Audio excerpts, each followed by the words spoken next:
Hi, I'm Stewart Spinks and welcome to episode 324 of my podcast, Beekeeping Short and Sweet.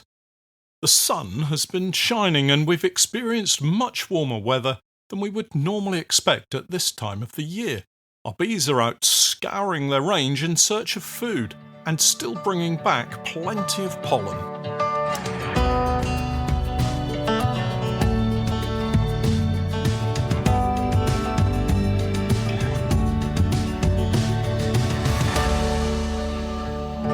Beekeeping Short and Sweet, a beekeeping podcast for the inquisitive beekeeper with a short attention span. A beekeeper, in fact, just like me. Hi everyone, the weekly podcast is back once more, signalling yet another 7 days have passed and we're still enjoying some lovely autumn sunshine with it. Some very warm days, in fact. It's given me an opportunity to get out and visit apiaries to check in on the hives and, to be honest, have some very pleasant lunchtime sessions watching the entrances of our hives and seeing how our colonies are working. So many of them have been incredibly busy foraging, and I've watched them returning with large quantities of pollen, which can only be a good thing.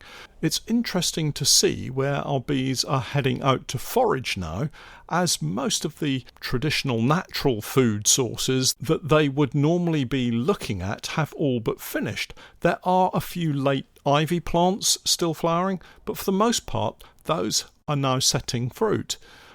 The busier colonies are the ones we have scattered around the outskirts of Norwich at our various apiary sites. These colonies are enjoying the benefits of late flowering plants grown in parks, gardens and allotments that are abundant in and around Norwich. Thank goodness for gardeners. One particular favourite at the moment is the dahlia, particularly the single flowering daisy types. These open fully to expose the central stamen area of those flowering plants, and this is where the pollen is produced and foraged by our bees, and not just our bees. I was at the allotment site this week and took a walk around the various allotment plots to see if I could spot any of our honeybees working the plants on each individual plot, and those flowers were covered. Everywhere there was a flower, it seemed there was a honeybee, along with what seemed like hundreds of bumblebees in particular. I think it's the most bumblebees I've seen all year. The allotment site is a really good example of how our bees can adapt to forage a wider range of flowering plants than their normal range. Asters were also a target, along with late flowering roses and, as I say, the dahlias. The colonies at the allotment apiary are mainly 14 by 12 nukes. These are the colonies produced by a kind of package of bees with a new queen added. Let me explain the process. It's straightforward enough, especially if you're looking for an increase or just want to have a spare queen and bees to hand as you go through the season. It's also a great way to produce nukes to overwinter, to act as either an increase for your own apiaries or as an insurance policy against winter losses should they occur. As with most things in beekeeping, if you're thinking ahead and have everything planned, it's a simple enough technique and one that will reap rewards for you, or at the very least help you sleep more easily at night through the winter. You will need a nuke box to keep the bees in that's good enough to overwinter, so preferably not a thin-walled plastic travel box, but rather a decent wooden or poly nuke box designed to house the colony for longer periods of time. I guess if you have a travel box, you could always add some form of insulation to the outside temporarily over the winter. I know some beekeepers just hate spending. Next, you'll need a queen to put in the nuke box. At this point, I feel obliged to remind everyone that this is not a technique for now. It's too late for this particular method, but one that will be useful in the spring and throughout the new season next year and beyond. With that fairly obvious statement made, let me explain what I do. We have our nuke box and a spare queen at the ready.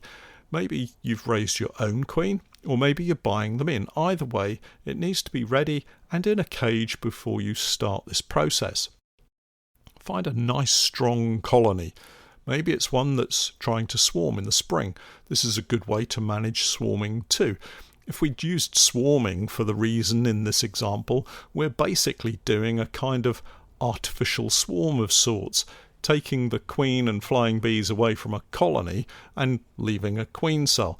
In that instance, you wouldn't need to bring in a new queen. But let's just think in terms of what I did this year and take this package of bees at the end of July. The honey crop is in, we've had a good season, well, we've had a good summer, and there are plenty of bees in the hive. Everything's settling down as we head into that treatment and feeding phase of the late summer and autumn. Firstly, find the queen in your chosen hive and set her aside safely. You can do this in one of several ways. You could cage her if you feel able to do so. Otherwise, you could pop her in another spare nuke box or brood box. Another way I've kept her out of the way, temporarily, is to hold the frame she's on, take out another frame or two with my other hand before putting the frame with the queen on back into the brood box of the hive that I'm using. If she's kept away from the side wall and isolated on one frame, she doesn't very often move off it while I'm finishing off that manipulation. Once the queen is isolated, I can get on with the job in hand. I shake frames of bees into the nuke box so that it looks really full of bees. I don't bother doing anything like weighing a bucket of bees to tip into the nuke. I just look to have a large pile of bees on the floor of the nuke. The reason for this is that by the time I've added the frames of foundation into the nuke box, quite a lot of the bees will have flown back to the original hive. So it's important to have enough bees in the nuke to give it a good start, but also allow for any bees that might fly back to their original hive. Once the frames are in, I can pop the queen in and add a feeder, fondant and the roof. I use fondant because I'm about to move this little colony and I don't want syrup sloshing around, and I want them to have food from the very start so they can build comb as quickly as possible. Now, because I'm using a queen that's not the original queen for this colony, she stays in the cage with the tab in place. I want the bees in this box to have a good couple of days getting to know her before I allow them to release her. Now we have a nuke box loaded with adult bees, a caged queen, all on fresh foundation with fondant to feed them. Perfect. The original hive is put back together with their own queen, and I reduce the entrance a little. Remember, we've reduced the population in this colony quite considerably, so they will need a little help to protect themselves, especially if it's at the point in the season when forage is starting to disappear. The nuke box, with the entrance closed, can now be moved to another location. I like to move them late in the evening when it's starting to get dark, because once it's at its new apiary site, I open the entrance and leave them to it. A day or so later, I'll go back into the nuke, break off the tab on the queen cage, and again leave them alone for a few more days, sometimes longer. What you end up with is a building nucleus colony, a new queen eager to lay eggs, and within a brood cycle or two, lots and lots of bees. These nukes can grow so quickly that by the end of the summer and early autumn, just a few weeks after creating it, they need to go into a full-size hive. My preference is to use the strongest nukes to add frames of brood to smaller nukes, and you'll have seen me do just that on my videos on Patreon. I highly recommend this technique as a way of managing your bees each season. The colonies at the allotment apiary are doing very nicely, and most of those have had this treatment, and it was really good to sit and watch them this week, just for a little while, seeing that pollen come back in. I use the time as an opportunity to add more fondant to them as well. I find with nukes it's always useful to have a block of fondant on them to aid feeding, and we cut the fondant so that it fills the central section of the BS honeybee's feeder, giving the colony plenty of food for the coming weeks. I don't think we'll need to worry about checking in on them again until late November now. Just a quick look at the entrance to see that there are flying bees as normal, and then a fondant check in about 6 weeks or so. Apart from visiting the allotment apiary this week, I've been to several others, checking in on the hives and just watching any activity at the entrances. There is, of course, a distinction between normal activity and robbing, and it soon becomes apparent which is which, especially if you see wasps moving in and out of the hives unhindered. I'm glad to report that at the moment everything looks fine. Thinking back to the very warm weather that we're enjoying, it plays a part in the health of the colony, particularly regarding late season food. With forage beginning to run low and adult bees being very active, there could be an argument for saying that they could run out of food earlier in the new year than might otherwise be expected. It's not so much now that the challenge arises, but deeper into the colder months of January and February. You'll notice the very vague language I'm using. It's because I don't want to panic anyone. Mostly, our bees will be fine, but just have a thought in the back of your mind that maybe they might need a little extra food from January onwards. I'm guessing a lot of you will probably have fondant on your colonies all winter anyway, so you won't have to worry quite so much. But there will come a time when you actually want the bees to start getting a little light on food. As the new season begins and the colony wants to expand, there will come a time when space is at a premium, and if it's locked up with solid ivy honey because you've been feeding them fondant all winter long, you might find them getting impatient for new premises, also known as swarming. I know, something else for you to worry about. We need to find that Goldilocks zone. Not too little, not too much, but just about right. Food to keep them going, and space for a young queen to start ramping up her egg laying. In other news, I've had a couple of questions regarding the soft set honey video I published this week. It's the video about producing a small batch of soft set honey, just a bucket or so. The first question: how do you get the seed honey that you need to get the process going under your control and not a naturally granulated, coarse-feeling honey? Well, there are several options. First off, and to get it out of the way quickly, you could pop to the shops and buy some soft-set honey. Just don't do that.